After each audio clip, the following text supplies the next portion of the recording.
you know what I'm saying, on the chart. Everything after 9 repeats itself. So etherically, you are on the 9, which is the highest. And like I pointed out last week, as a non-ether being, all of us here, right, we have the potential to go from 1 to 9.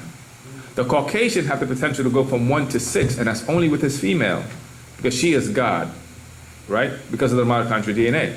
The Caucasian male only has the ability to go 1 through 5. You know what I'm saying? This is why he's in tune with more lower forces or demon forces.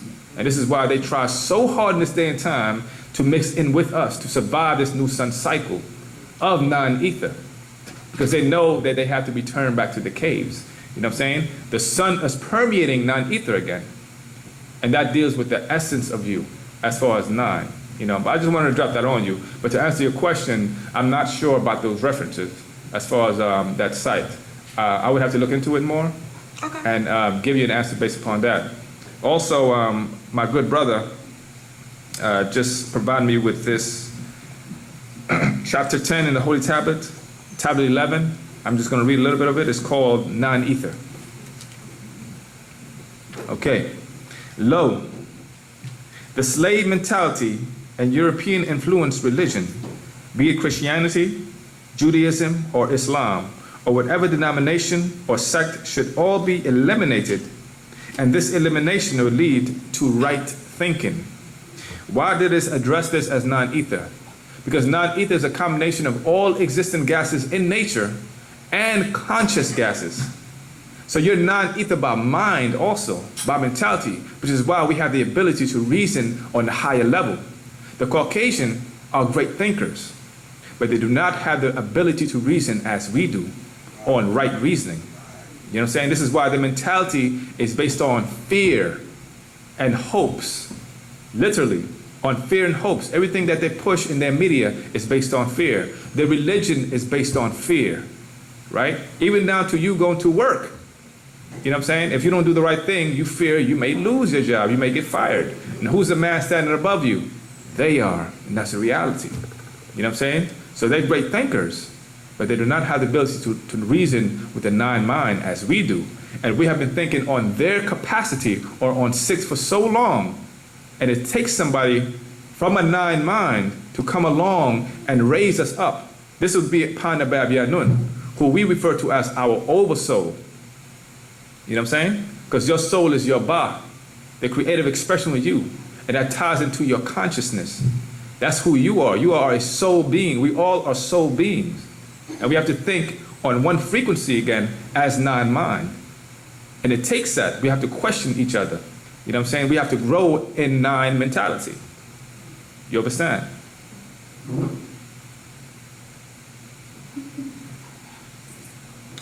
I'm going to read verse 2.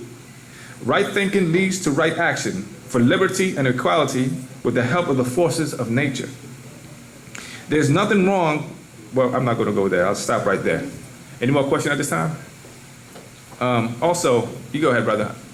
While you're going up there, it's something I wanted to point out also to your question. It was dealing with, excuse me. It was dealing with melanin. One of the things that we do, and I do that sometimes, we confuse melanin with pigmentation. Melanin is what gives you your pigmentation. So let's say a flower is blue. That flower has an abundance of melanin that gives it that bluish hue. You understand? So and then what creates that pigmentation? That's the question. Why that pigmentation? And that's the result of your environment. Why is that flower blue? Because of the result of the result of its environment that says in its DNA this is what it's going to grow to become. Because melanin is more than just skin deep. Our brain is coated in melanin. Our organs is also coated in melanin. The Caucasians have melanin, but they are melanin recessive. They don't have the same kind of melanin we do. You know what I'm saying? And being that they are melanin recessive, this is why they're affected by the sun and nature. Not only the sun, but weather affects them. The cold as well as the heat and the wetness. All that affects them. Go ahead, brother. Question was, why were the pyramids in Egypt built? Okay. Yeah. Thank you for that question. what I'm going to do is I'm going to go to the actual facts called tone, sound, vibration, DNA molecules, F sharp, harmonic tones, and U, to give you a correct understanding of the purpose of the pyramids and why they were built. All right, I'm going to start by reading page 1, verse 1. Again, this is tone, sound, DNA, molecules, vibrational frequency, universe, earth, U, F sharp, and harmonics. 1. Sound relates to you and what you receive from space and beyond. Sound and its relations to solids, liquids, and matter, such as structures of stone, liquid gold, and your brain. As you built Pamirat, the pyramids, and their electromagnetic effect and how they relate to the stars or gateways by resonance and sonic abilities of those structures and your own genes and physical structure. It all relates to the notes and forms of F sharp chord, which we Tamarayans recorded as the harmonics of this planet, Ta Nun, right? So this right here, just to recap this part right here is giving you a lot of information so far. It's explaining, first of all, that you are harmonically attuned, right, to this planet. And this planet vibrates on a frequency called F sharp, or F sharp chord. Your body vibrates on A, right? And our natural nature vibrates on C, AFC altogether. You know what I'm saying? Give you that kind of frequency. Everything is vibration, as we've been covering for the last few classes. Everything vibrates. You know what I'm saying? The stone vibrates on a certain frequency. This table, this chair, the rug, and you. You know what I'm saying? Your DNA base is based on A frequency. You know what I'm saying? So with this right here, he's explaining how the pyramid itself is an electromagnetic device. You know what I'm saying? Built to receive outformation from the stars, right? And as we read further, and I really recommend you get this book, it explains also, right? Let me go on. Verse 5. Now I'm going to read verse 4 again. It all relates to the notes and forms of F sharp chord, which we Tamarayans recorded as the harmonic of this planet, Ta Nun, and the chambers of Khufu Mer. Do you know anything about the chambers of Khufu Mer? Khufu Mer is also called the Great Pyramid. You have 3 pyramids in Giza, right? They said it was built by Cheops. That's what the Greeks say, Cheops, but it's really Khufu. And the fact is, the pyramids were built millions of years ago. They were renovated by the pharaoh or the authority called Khufu. And this wasn't the first time it was renovated. You know what I'm saying? So, and the chambers of Khufu Mer, in there are the frequencies that range from 19 hertz down to a half a hertz. Again, dealing with frequencies and vibrations. That being below the range of mortals' hearings. So you have a chamber that's literally harmonically attuned. What was the purpose for that attunement? That's the question. 6. These vibrations are caused by the wind blowing across the end of the air shafts, just as blown over a bottle. 7. Tone, sound, vibration, color as matter, solid, gas, liquid incarnations, and manifestations of all things. It all relates to F sharp, which is a resonant chord of the planet. Just as everything else in this universe vibrates, and these vibrations produce waves, at certain levels the human ear can sense these waves or vibrations and call them sounds. Humanu, or human beings, have learned to develop the ability to use these vibrations of sound to make music of all kinds, constructive and destructive tones. And this reflects in the use of tones in the form of all names and vibrational reaction to certain sounds, which each become labeled and link them to all kinds of forces that vibrates on these same tones or names. I'm going to jump to 17. Many people also live under names, tones, name religion that link them to the dead and can be passed by gene from marriage, blood transfusions. Things like drinking too much ether, alcohol, drugs, and even music can open you up. 18, jumping back to topic. So the very stones have tones. Which stones? All the stones are harmonically attuned with us. Just like the pyramids also possess a certain kind of tone, right? Such as lime, granite, and of course jewels. Lime, granite, and jewels. We know that a lot of structures in Egypt was built by granite, one of the hardest stones, you know what I'm saying, on the planet. Limestone was also used very heavily, and they also knew about the science of different jewels, including the crystals and their ability to trap sound and light. You know what I'm saying? So that's what it's dealing with. It was literally like a computer. If you open up a motherboard on a computer, and you look at the components and how they're arranged. Now you take that same concept, and you look at, let's say, the pyramid structure. Not only the 3 pyramids, but the temples and everything, and you'll realize that you're looking at the same exact thing. It was literally a tuning device to receive information. This is why they said that pyramids was a school of thought, or it was the house of knowledge. So many words came associated with that. And it links to us, because we have a quantum computer also. Our quantum computer is our brain. Why? Because our brain has the ability, right, to process photons and phonons. What are photons? Anybody? No, what are photons? Particles of light. Thank you. Photons are the carriers of light particles. What are phonons? Sound. Thank you. Like hooked on phonics, phonon, sound, sonic abilities, light. They're all frequencies that exist in the same state. So our brain has the capacity to break that down and translate it chemically into information from outformation, meaning from the outside in. You understand? It's just like that. So we knew the relationship between nature, between the things in nature, and to ourselves when we were in our right state. You know what I'm saying? Now the time has come again, every 25,000 years, for us to renew ourselves, to perfect our genes, to become ontology or masters of ourselves. This is why our master teachers have said for many years, the devil's time or his rule is up. It's time to stop ruling us and for us to start ruling ourselves. It's that time again. And how do you rule yourself? By having the monopoly of the knowledge about yourself, about self and kind, and knowing how and what to do that is best for yourself, for self and kind, for your genes, for your people.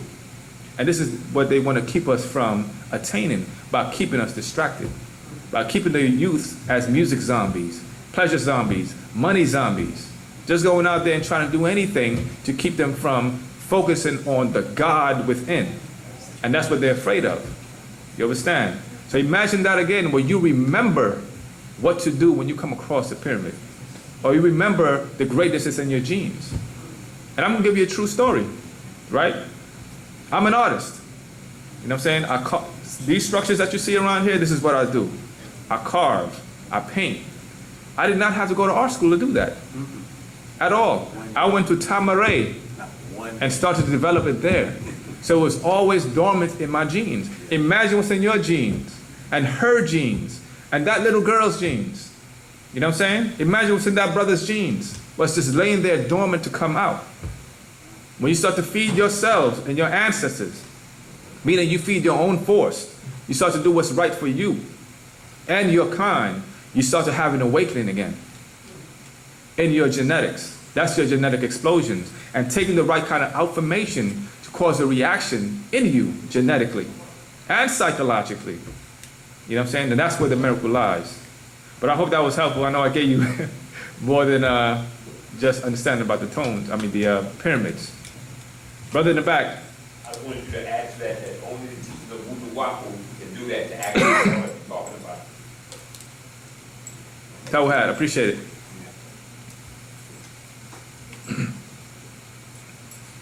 Any more questions at this time? It's okay, don't be shy. You ready to rotate? All right. I'm going to go ahead with your question and rotate the class to my good brother Hartar again. Okay? I guess I'll take this question. Go ahead. Trying to figure out how to word my question. I guess the best way I can word it, what's the correlation with gold and black people? Gold and black people. Yeah. You got Wu-Sabat? Okay. How does that tie into us? Okay. To add to that too, I noticed a lot recently, a lot of these weed by gold businesses have been popping up. And I have my own theories as to why that is. Okay. Give me one moment. All right. To answer your first question, this is dealing with gold. Our master teacher has imparted this affirmation in form of patarak, and he introduced it to a science called the mafkuzat, and he only gave us a small portion of that. Now, mafkuzat is also considered throughout the religious schools as the sacred ash, you know what I'm saying, or the white powder, gold, or gold dust, you know what I'm saying, and these are things that our ancestors had or carried in their blood. This is why they're in Egypt all the time, digging up the mummies, trying to find that bloodline, or that pure Nagaru bloodline that ties into Panataru, who have mafuzat in them. So what I'm going to do is I'm going to read a passage from this Patarak. It's called Pa Banani. I'm going to start with verse 7. I ascend like the golden hawk of Harar, Horus. What is it? I come before the mortals without dying. What is it? I come before my Father's throne. What is it? And it goes on, page after page, talking about all these attributes that you acquire as you ascend. This is talking about, a scroll in ancient Egypt that speaks about the process of ascension. However, they always stop and ask the question, what is it? It is also called white dew, white condensate, or the white dove, depicted as a white feather in the alchemist text and the symbol of Ba, the soul bird, and then linked to Akach, Ithru, existence from the dove, birth through the ether cord, through the rebirth, the elixir of life, mafuzat, secret ash, white powder of high spin gold, platinum, group mental, let me read that again. Mafuzat, secret ash, white powder of high spin gold, platinum group, metals, iridium, rhodium, palladium, platinum, osmium, and ruthenium. Now it is known that the high spin powder of good, pure nabat, or gold, has a distinct effect upon the pineal gland. Now, before I go on, there's a lot of people out there that speak about liquid gold, and they are even trying to market it. What our master teacher made it very clear is this gold that they're out there trying to mess with, or they're trying to push, is not mafkuzat at all. You know what I'm saying? This is a science that the ancient Egyptians, or our ancestors, had that dealt with ascension. When you can take your whole being and go to another, let's say, dimension, another state of existence while being here. This is the relationship between these particular golds. Let me go on though. Now it is known that the high spin powder of good pure nabat, or nabat gold, was a distinct effect upon the pineal gland, increasing melanin production. Also, monatomic powder of iridium has a similar effect on the serotonin production of the pineal gland. Now you know about melanin, melatonin, and serotonin as far as how it's produced in the pineal gland and its effect on our bodies. I'm sorry? I said, yeah, about serotonin. Okay. Serotonin productions of this pituitary gland, which reactivates the body's DNA of main glands, the barytheric gland, and junk DNA, reactivating the full use of the brain and the 4 higher senses. So that would be the relationship between that form of gold and us, it would literally reactivate things or corrections within our genes that lays dormant. One of which he pointed out is the fact that we don't utilize our full brain capacity. You know what I'm saying? I think the highest they say is 10%. And why is that? You know what I'm saying? There's something missing there. So he's explaining how us taking that elixir back in and how it will affect us or make that change. So that would be that relationship to that particular goal. And then he gives you the quote in Genesis chapter 2, verse 9 through 14. Note the good or the tobe gold of the Bible was found in Ethiopia. In that quote it says, and the gold in that land is good. That's Genesis chapter 2, verse 9 through 14. Excuse me. It's found in Ethiopia or Africa. Now this is how it's done to transform from good gold converted into a sweet tasting and palatable white powder. And this is also dealing with the science of alchemy or alchemy. This is where they get the word kemetic from anyway. Our master teacher pointed that out. You know what I'm saying? A lot of our conscious brothers and sisters like to refer to the land of Egypt as Kemet, but that deals with a science in ancient Tamaray. You know what I'm saying? It dealt with that particular science. You know, a normal atom has around it a screening potential. A positive screening produced by the nucleus.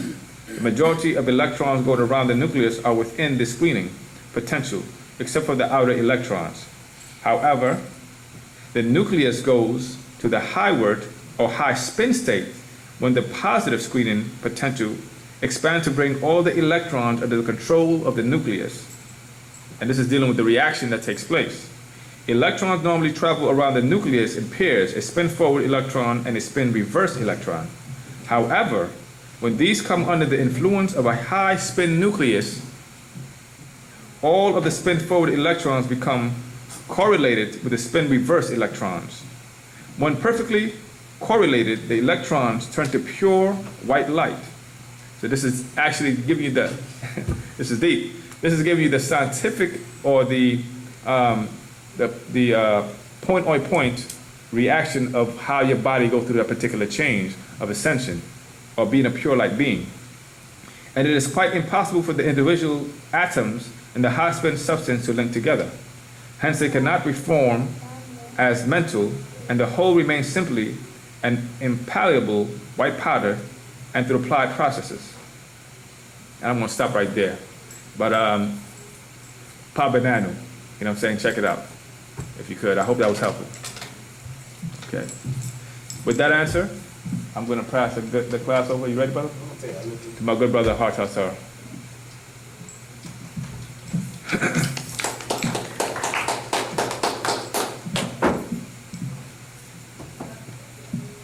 One of the things that we've also been informed by our master teacher, Dr. Malachi Kubina York, in reference to gold, is the various, the uniqueness of gold, stating to us about how it has the ability to be thin and stretched and bent more than any other metal. You've seen, each of us have seen aluminum foil and how thin it is. Even the, I want to say cheap, the inexpensive, very thin, very weak aluminum foil, and as thin as it is, and as thin as a sheet of paper, that gold can literally be hammered and shaped thinner than a sheet of paper, as he gives the measurements of it, of course, 0.00000, 5 zeros, and 5.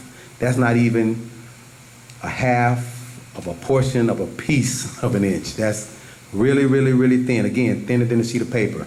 One of the reasons he explained to us about gold, the necessities for gold, in addition to what our good brother was also explaining to us from our Wu-nuwaup formation, is that if you read Genesis, it goes through creation. He's saying it takes millions of years for gold to form. Millions. He explained to us that why is it that God, their God, mind you, stops in the middle of creation and says, where's Genesis? God goes through creation. 2:9, gotcha. Oh, I'll be down to it. I apologize. I thought you said 2 or 14. No. Okay, here we go. And it says in Genesis chapter 2, this is going to be real good. In Genesis chapter 2, it says, Starting from verse 9, it says, "And out of the ground made the Lord God to grow every tree that is pleasant to the sight, and good for food, and the tree of life also in the midst of the garden, and the tree of knowledge of good and evil. And a river went out of Eden to water the garden, and from thence it was parted and became into 4 heads. The name of the first is Pison, that is in which compasseth the whole land of Havilah, where there is gold, and the gold of that land is good." Right there, that part. He said, why does God stop in the middle of creation and says, "And the gold in that land, nigga, is good"? You have to question, in Genesis, 2nd chapter, when God is in the middle of creating, what's bad gold? There's no fool's gold. There's no man-made gold yet. So why is he saying the gold in that land is good? Why does God stop in the middle of creation and say the gold in that land is good? He said there must have been a need for that gold to identify that it would serve its purpose, or as the Bible refers to in the Hebrew language, that it was tob. Not only meaning good, also meaning it was agreeable. It would agree to what we needed to do with it to serve its purpose. And the gold in that land will work. He said what happened is they go through creation and started explaining about the creation of Adam. And if you remember, it starts saying that there was not yet a man to till the soil. This is the job that Adam was given. If you remember, one of the punishments that was given to Adam was that he shall work by the sweat of his brow all the days of his life. Let's go back to gold. In the middle of creation, God identifies as gold, and he explained to us that on their planet, on our planet, Risk, which is in the 19th galaxy. On this side of the black hole, there's 19 galaxies. Don't believe us, do research, check it out. On this side of the black hole, there's 19 galaxies. We're residing now in the 18th galaxy they call the Milky Way. The 19th galaxy is called Ilion, or El Ilion. The Muslims have it recorded in their Quran, yet they have no knowledge what it is. No knowledge. The Quran even says, "And what will make you perceive what Ilion is?" Yet you ask any Muslim, ask any Imam, ask any one of them. I've done it. I was born and raised a Muslim. I've asked them, what is and or where is Ilion? And not one had ever been able to answer it for me. Of course, I didn't know myself up until, of course, reading the Doctrine and knowing Imam Isa and knowing our Ansar Doctrine, and of course, in time, our Wu-nuwaupu doctrine. I didn't know myself, but then I was posing the question because we posed it to the entire Islamic world in 360 questions to ask the Sunni Orthodox Muslim, what is or where is Ilion, the 19th galaxy? In the 19th galaxy, there are 3 suns. There are 19 planets, 38 moons. Risk, center or the heart of a tri-solar system. And the sun shines on it always. There's only 3 continents on that particular planet, Risk. What occurred is that there was a dwindling atmosphere on that planet, Risk, very similar to the atmosphere on this planet that is also dwindling. And as our master teacher explained, that if you could see the ozone layer, it looks sick. It looks like Swiss cheese, like you see a sponge with porous holes in it. He says our ozone layer also has porous holes in it. You see ultraviolet rays of the sun as they come down, and then you have the oxygen mixes, and as the ultraviolet rays of the sun and oxygen mix, it forms a barrier or ozone layer that of course keeps the ultraviolet rays from penetrating Earth and killing us all, no matter how much melanin we have in us. And what has occurred is that there has to be a proper mixture of the ultraviolet rays coming down and of course the oxygen. But what's happened is these Celtics that are nothing but destroyers and killers have actually cut down so many trees and so many forests and so many bushes and so many plants that the proper mixture of oxygen now is not proper enough to create the ozone layer like it should, so the ozone layer is depleting. You cannot reverse it. It can't be reversed. So what's happened is that because they know that you cannot reverse the greenhouse effect, you cannot stop the destruction of the ozone layer, it's not possible because it's already been complete. They can't plant enough trees to now reproduce more oxygen. It's not even going to happen. So he said what happened is that on the planet Risk, they was in charge of the technology on that planet. They had 3 suns shining ultraviolet rays at their planet. And therefore they had to leave the planet Risk in an attempt not to get out and vacate, but in an attempt to actually repair it. Let me back it up. Our planet has, as they say, 99 elements. And one element that is of an abundance on this planet is gold. The planet Risk has 1,000 elements. Gold is not even one of them. And what happened is that they had to actually leave the planet Risk and go on a journey to find gold. not knowing where, but seeking it out. They accidentally bumped into the planet Neptune. I'm sorry, take the lie back. They actually swerved away from Neptune, no, not Mars. They actually was journeying through this galaxy, as Pop said, that it was traveling at the speed of 186,272 feet per second, which is the speed of light. He said it was traveling, and one of the winds, you had a northeast, south, and west wind, which were satellites or outside ships. He says, and while traveling, the planet Neptune had swollen because of a bulge that was on the planet because of an electrical storm that was occurring at the time. Well, while traveling through this galaxy, they veered away from the planet Neptune, and one of the winds, east wind, bumped into the planet Meldic, destroying it, shattering it. And those beings that was on the planet, which was water creatures, were destroyed. The only ones that survived it, which were few, were the actual water creatures, meaning the ones that was in the water, not the ones that was on the land. And what happened is that because they felt responsible for the destruction of the planet, they actually brought them to the nearest planet at the time that had a lot of water, which was the planet Earth. Neptune had a lot of water also, that's why it's called Neptune, but it was not the nearest planet. When they brought them to the planet Earth to actually put the beings in the waters here to survive, to live, because they were water creatures, they detected an abundance of gold. Those creatures on Meldic, which is where the asteroid belt, if you look at Mercury, Venus, Earth, Mars, Jupiter, Saturn, you got the asteroid belt. The asteroid belt is where there once was the remnants of a planet. The planet Meldic actually existed there, and that planet had been destroyed. So the asteroid belt was a planet also orbiting this atmosphere. If you go to ancient Tamaray, we actually drew the maps. It's carved in the walls. You see the sun, you see Shemesh, and then you have the planets, and the Meldic existed there. But Celtics, they don't know about it. They only know about his story. They don't know about what happened prior to that destruction. And when they came to bring the beings to this particular planet to drop them off, they detected an abundance of gold. Hence, the gold in that land, nigga, is good. We need that gold. But the beings that actually came here looking for it, they were scientists. You follow? They were not laborers. They were not workers. So they could not work. Their bodies weren't designed to be laborers. They weren't designed to dig and work by the sweat of their brow to retrieve this gold. So therefore, this particular being had to be made right, in the image and after the likeness, in our image and after our likeness, to dig for the gold. That gold was necessary to take back to their planet and repair it. We asked him, was it a success? And he said yes.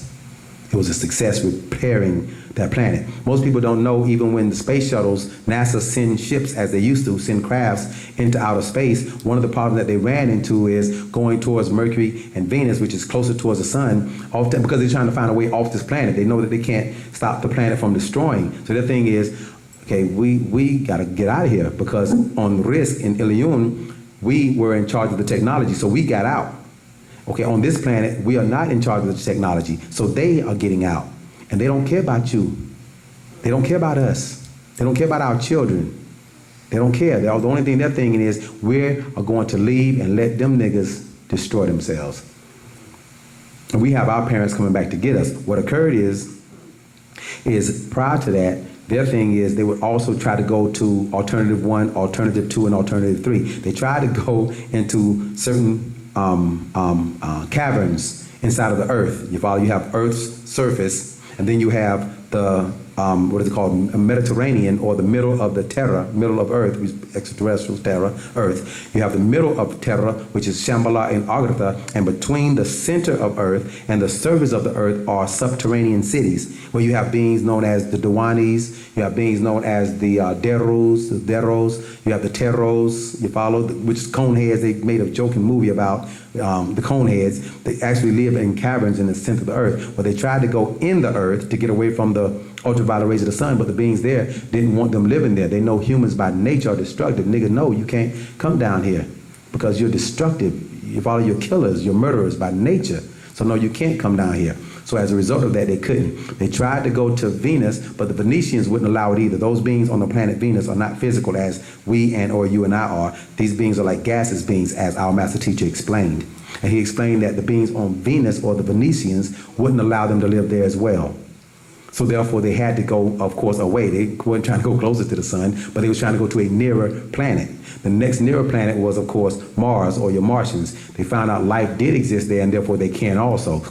So they've made movies about them existing on that planet and trying to relive. All this is still tying into the purpose and or the need of gold. It's very important because as they was trying to get out of here and even go to the moon, the dark side of the moon, as you know, the moon, Earth spins on an axis and it revolves around the sun. But the moon just revolves around, so there's a dark side of the moon we don't see. And even in the movie, what's the name of the movie with the robots? Transformers. In Transformers, they actually speak about the dark side of the moon where there's, on the dark side of the moon, our master teacher explained to us that there's a biosphere, like a dome, like a bowl, and people live in it, in their cities. He says if the actual reverse the moon around and faced us, we could be able to see cities. And he said they have cars and they have buildings that are up as well as beneath in case there's ever an attack or there's ever some destruction to the dome of the cities there on Mars, then these people can go underground and still be able to survive the destruction of that dome that's living there. So they actually, in their attempts to go and shuttle, he said space shuttle is, he said look it up, he said shuttle is something that's used to transport things or people from one place to the next, a bus shuttle. You transport people and or things. So why is it called a space shuttle? What are you taking out of here? You're not bringing it back because you told us the only thing on the moon is rocks, dust. So you're not spending $7 million and billions of dollars going to the moon to bring nothing back. You must be taking something and someone out of here. And what's happening is he says that each attempt that they was trying to get the spaceship out, it always would get out and melt. They never explained that, never told us that it melted, that the heat from the sun would always melt it. So they would actually layer the crafts and the windows with the gold. And they needed that gold for that. They're still doing it today. They're still taking it because they're creating it, of course, on that planet also. They're actually creating that kind of atmosphere where they can actually survive a possible destruction in that dome. So that's one of the needs of it. They're also trying to say, get it away from you.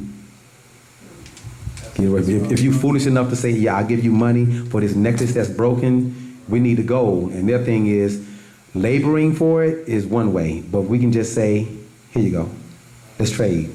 I'll give you $5, which is worth nothing, for your 5 ounces, 5 pounds, 5 truckloads of gold, bring it to us. That's what I was talking about when I said, oh, these we buy gold places are Yeah. opening up nowadays. Right. Every time you turn around, it's we buy gold, we buy gold. We buy everybody. I trade you my gold for For your worthless money. The fool will do that.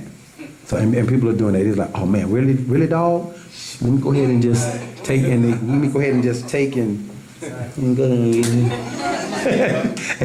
and then instantly go up there and they don't know. And most people out of total ignorance don't know, which is sad because this is the information era. This is the information era. We are really in the presence, and I don't know how much you all have factored this in. But in this day and time, we have a master teacher that has been sent to us to get us right. And let me explain to you what I mean by that. It's very important. Because our master teacher, back in the 90s, I don't want to say which year, but go look it up. Don't believe me. Check it out. He was recorded in the Guinness Book of World Records as the man that's written the most books in a lifetime. Mind you, this was back in the 90s. There was a period of time he was writing 2 and 3 books a day. This was after he was in the Guinness Book of World Records as the man that's written the most books in a lifetime. Yet, however, to date, you can't find one book in Barnes & Nobles. You can't find one of his books at Borders Bookstore. And sadly to say, he's not even on Oprah's book club. Yet, he has recorded more books than anyone in a lifetime. You would think the world would want to know, what the heck are these books about? And why I can't find them at Barnes & Nobles. Why I can't find them in Borders. Yet each one of you can do a 180 spin and you can find a lot of his books back here on these tables. He is what we would call a master teacher, and we asked him, what gives you the title of being a master teacher as opposed to simply a teacher? And he explained to us, in this day and time, in our schools, children are not being taught anymore. There was a time you would go and sit down and you would be taught, we would be taught by teachers. And the teacher would do just that. All that she learned in school, all that she learned in college, all that she learned at the university, where they taught you nothing about the universe, all that the teachers learned, they taught. This day and time, teachers aren't called teachers, they're called, no. That's not difficult. Educators.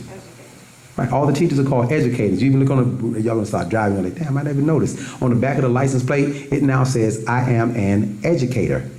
And our master teacher explained to us that teachers are called teachers, but they're not calling the teachers in school teachers, they're calling them educators because the word educator means to edit it out what I don't want you to know and dictate to you what I do want you to know. So to edit out and dictate is to educate. And what's happening is that they're not teaching our children anymore. He said they're actually now trying to find out how is it that these niggas are still surviving? How is it that all those years of us trying to destroy them, they're still thinkers. They haven't gone crazy. They haven't lost their minds. So they're actually trying to find out how much can we teach them before they get the Board of Education or Board of Education and start dropping out of school, which is what our children are doing. Because it's more challenging to skip school and go to the basketball court where you can figure out geometry, how to get this ball in this hole at a basketball court. Or how you can go to the pool room and try to figure out the angle and the science of how to hit and ricochet and bounce and hit that ball to make it go bam in this ball. Or go to the pool, not to the lake and see if I can take this rock and skip it 7 times while you skip it 3 or 4 times. The science, the intricacies of it, because they don't believe Christopher Columbus discovered America anymore. It's not holding our children's attention. So they're now actually lying to the children in school. So the question was, what makes him a master teacher? He says, I, as a master teacher, have to figure out how to strategically break the spell of Kingu, the spell of ignorance, the spell of lies, the spell of sleep that has been placed on us for over 6,000 years. I have to figure out how to strategically do that while reawaken every cell in your body, 76 trillion of them, without turning you into a vegetable. He says, I have to wake up you and you and you, and he's pointing to us in class. I have to wake up everyone on this planet that can be awakened, and do that without shattering brain cells and turning you into a vegetable and taking you on a long journey on a short path. I have to strategically figure out how to do that without losing you, and have to make it out of here with every soul accounted for without leaving one behind. He said, I was sent as a warring angel also to do that because the devil has done a great job. And my job is to war against him on the side of truth on behalf of the Most High to wake our people up. He said, because you're our children. And he has to do that for us. It makes him a master teacher. Family, this is the being that you have the presence of reading the outformation and the books in. You have that accessible to you now. And there was a question that we asked him. I will take them out. There was a question that we asked him in reference to in reference to us actually waking up in this day and time. And he says that job that starts with the self, because he says you have to ask questions that are W questions. Let me show you this. He says, when you come to class, try to ask the W questions. I don't mean the W, the what, where, W-H who, W-H why, when, and even, lastly, how also has W in it. He says, I don't mean ask the W question, the what, where, when, who, why, and how. He says, ask the W, the double you. The 2 you, the physical you and the spiritual you. Ask questions that's going to help the physical you and the spiritual you, the twofold you being. He says you have to ask those questions to help get you out of here. Don't ask questions like a guy asked a question in time. Excuse me, Pops, where was Nibiru built? He looked at him and said, and if I told you it was built there, someplace he said, I can't remember. He said, if I told you it was built there, your backyard, whatever, how would that help you spiritually? How would that help you physically? How would that help you mentally? And then who would you tell afterwards? It's a waste of time to ask a question like that. I'm not saying if there's certain questions that lead to your questions that you need to know mentally, spiritually, etc. for you, don't ask them. What I'm saying is, in this late day and time, he says, I have to strategically figure out how to break a 6,000-year spell by taking you on a long walk down a short path. And we don't have a lot of time. And you all have, in this late day and time, access to those books. One of the reasons why we hold classes on Fridays, outside of the obvious, is Friday usually is what is termed as the Sabbath day. So he said that the devil succeeded in getting people at the clubs on Fridays, in the cinema, cinema, where they move you with movies, emotionally move you. So they get you out of the clubs, into the clubs on Friday nights. They get you into the cinemas. They get you places violating the Sabbath. If we can get you in these question and answer classes for your soul's salvation, for your sake, and for our children's sake, you have a choice to be 99 other places on this planet, and you choose to be here. That's how great it is. That's how great it is, family. So we have access to all the books. Please take part in it.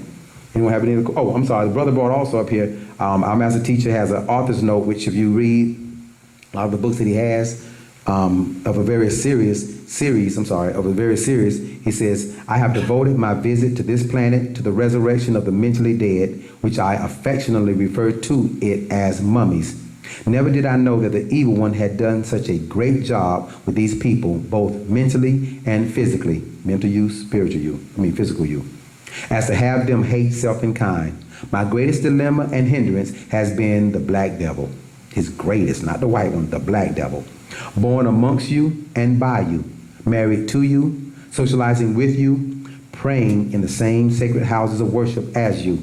But secretly, they have a spiritual pact with the devil, which makes it near impossible for them to totally surrender to Wu-nuwaupu.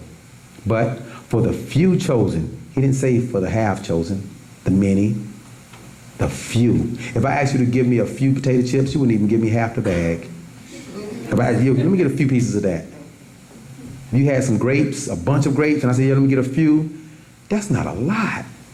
Think of something that is a few of, and then equate that few once you get it to a lot. You won't. So if you're saying 144,000, like the Christians, 140, that's not a lot, partner. That's people in the land. We're talking about the planet. That's not a lot. But from the few chosen, from the many called, I sift to find those beings that wish to become one with the Supreme in all.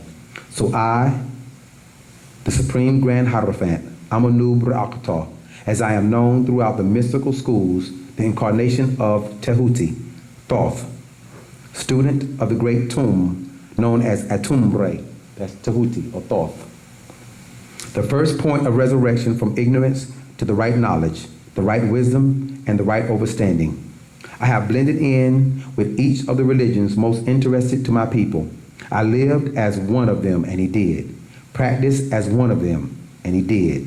In order to reveal the misconception of these doctrines that have plagued and diseased the minds of my people. He says that he did that so that he could submerge us in it, so that we could become it, so that he can bring us out of it and turn us back and say, look, that's what you were a part of. You still want to be a part of that? And we was like, no. He said, then let's keep walking. So now we can stand amongst anybody and tear them apart in less than 5-10 minutes. Any one of us. That's not ego. Try us. That's the purpose of our question and answer class. In less than 5 minutes, tear them apart. It's simple.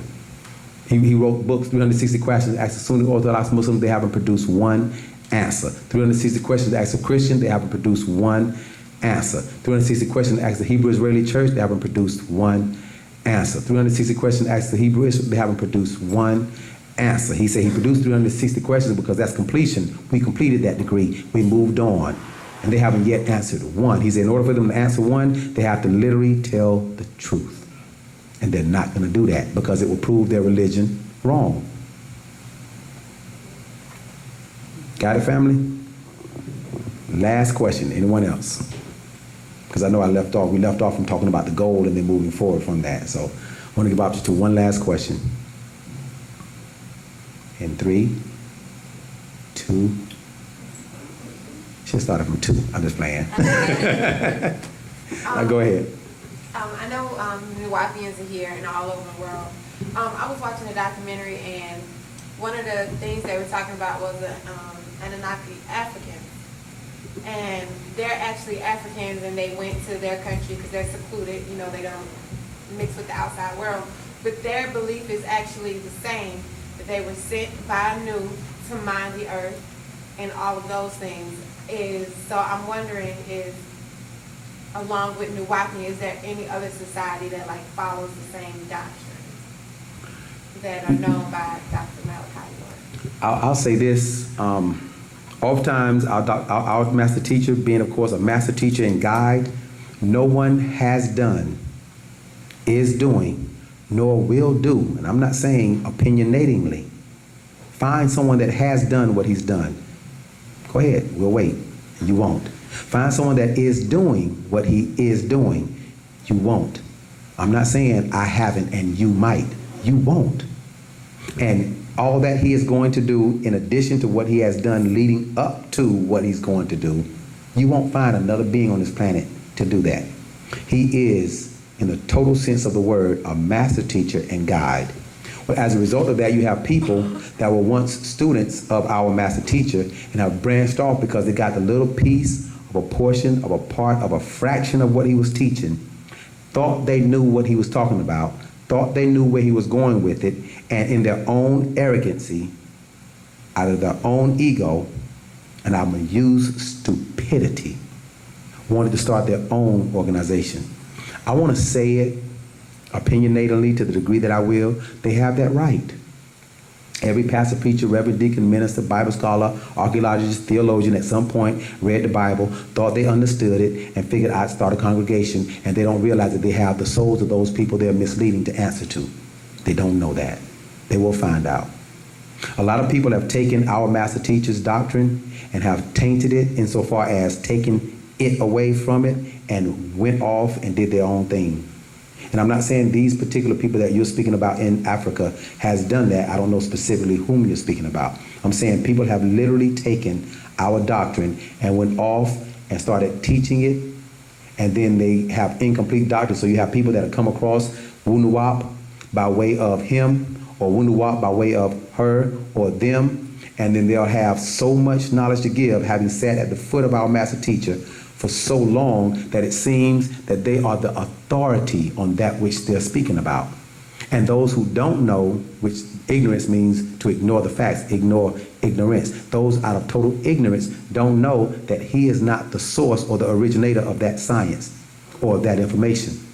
And they, again, out of ignorance, I don't want to call them fools. The fools was the ones that left thinking they knew. The ones that are following them out of total ignorance don't know. You follow that they're not the originators of this science. And our master teacher said, it's fine, it's okay. He said that's one of the reasons why he didn't put the barcodes on the back of the books. He says, I would love for anybody to take this book or any of them and rewrite them and put them out. He said the end result is the world will get the information coming from you if they don't get it from me. He said, but at a certain point in time, they'll ask you a question that you can't answer. And then they'll have to come to him. And they'll find out anyway, in time and on time. So these people that like I said, these organizations, they've actually done that and am doing that for vainglorious. Like you have Paul in the Bible, Matthew, Mark, Luke, John, and Luke. Luke actually says in the book of Luke, 1st chapter, 1st verse, look, listen, niggas, I don't have anything to do with this Jesus character to the degree that I did. I was not in front of him. I just read what they said about him, and I understood it real good, and I thought because I understood it that I can write a better book than y'all wrote sitting there at his feet.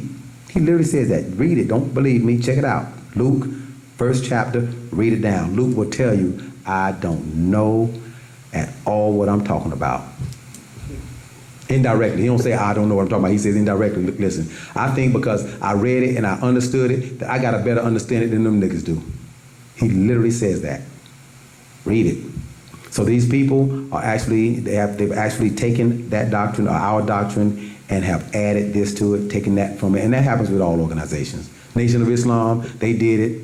Christians, they did it. I mean, every organization, Muslims, they did it. You went from one school of Islam, then you went from the Sunni Muslims because they wanted to follow the Sunnah of the Prophet Muhammad. Then you went to the Shiite Muslims because the word Shiite is from the word Ashia, which means the other ones. So these niggas ain't the Sunni Muslims, they the other ones. So they became known as the Shiite Muslims. And then these Muslims were, yeah, we was the black Muslims, the radicals, and they were black Muslims. And then you have the Nation of Islam, and same thing. Everyone branched off. So that's the same thing that has occurred with that. Hence, our master teacher has also stated, and I'm in the class with this, stated that no one can outweight him. No one on this planet is more patient than him. He said there's a reason why the 99th attribute of their God, Allah, is the last attribute, which is as-sabur, patient. He said patience is a school of the master. Because what can't you master being patient? Anything. He says he's literally being patient and waiting for the fools to wear out. And then he come forth again and shine again and showing everybody who God really is again. Him, of course. No one can outweight him. So, hold on. He always said to us, just hold on to the rope. He didn't say pull yourself up. He just said, hold on. Walk with me. Don't let go. Hopefully we were successful, family, in answering you all's questions. Please do your best to bring someone back next week and bring paper and pen to take down notes. We don't want you to believe us. We want you to check it out. Wu-nuwaup, Yasar.